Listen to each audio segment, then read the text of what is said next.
Hello guys, this is Teacher Ryan.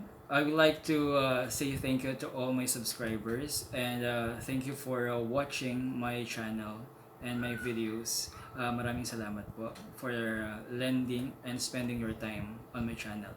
Okay, for this day, I would like to share to you my own experience based on English Academy na pinanggalingan ko. Okay, so how we gonna learn the English language in the easiest way? Okay, so because they have 3 months English program there in that Korean English Academy. So for this day, papakita ko lang sa inyo, especially this quarantine day, ano ba yung mga dapat nating malaman to learn English in the easiest way. Okay, number one is vocabulary. So sa vocabulary, we gonna consider words. If we are on the beginner level, intermediate, and advanced level. So it depends on the numbers of words and the easiest words that we can find in the dictionary. It depends on our level. So for example, the beginner one is numbers. Okay, yung mga madadaling words like animals. We have action words na lagi natin ginagamit. Adjectives, basic adjectives like beautiful, maganda. So let us use the bilingual language. So if you are Filipino, we have the English Tagalog. So let us start with 10 words a day, 20 words, 30 words. Okay, vocabulary. Next is let us have reading. Okay, so let us read English and then underline the difficult words that we don't know. And then get the dictionary, get the English Tagalog, and then sulat niyo po doon kung ano yung word na yan. So, sa reading, always remember we have the loud reading, malakas na pagbasa, so that we can practice our tongue, our voice, in speaking the language. We have the silent reading for the comprehension. I-practice po natin yon. Sa silent reading, maaano natin na mas naiintindihan natin yung binabasa natin than loud reading. Pero they have their own focus, okay, for comprehension and practice of our tongue, of our voice. Okay, next is writing. In writing, let us copy something or article ba yan or conversation nyo sa chat in English, or we have the Facebook post in English, or and then sulat mo siya. Pag sulat mo siya and then vocabulary pa rin, intindihin natin, basahin mo. Okay, so writing skills, we have the sentences, we have phrases, we have paragraphs. More on copying muna tayo. Tapos, habang tumatagal, magkakaroon tayo ng mga words in our mind, vocabulary, na kung saan mag-automatic na yan. Always remember, sa brain po natin,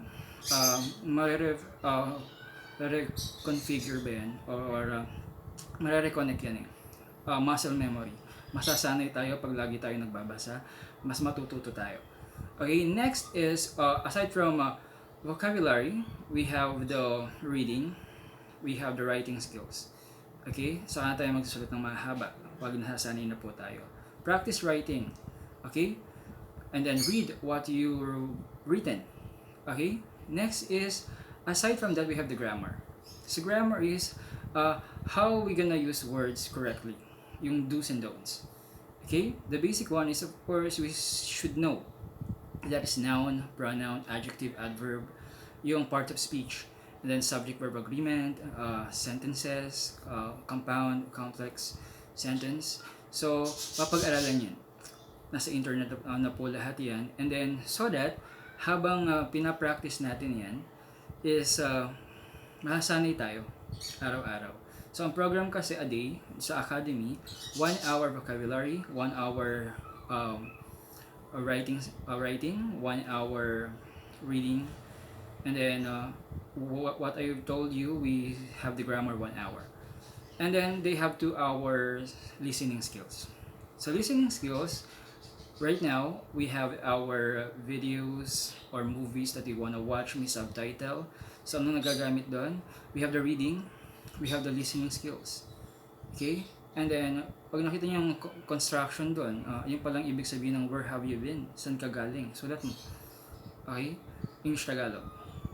So, magagamit mo siya. Okay? Next is, sa listening skills, napakarami pa. Okay? Sa listening skills, you can, imitate the way they speak. Uh, Filipinos are good imitators pagdating sa languages. We can easily adapt language.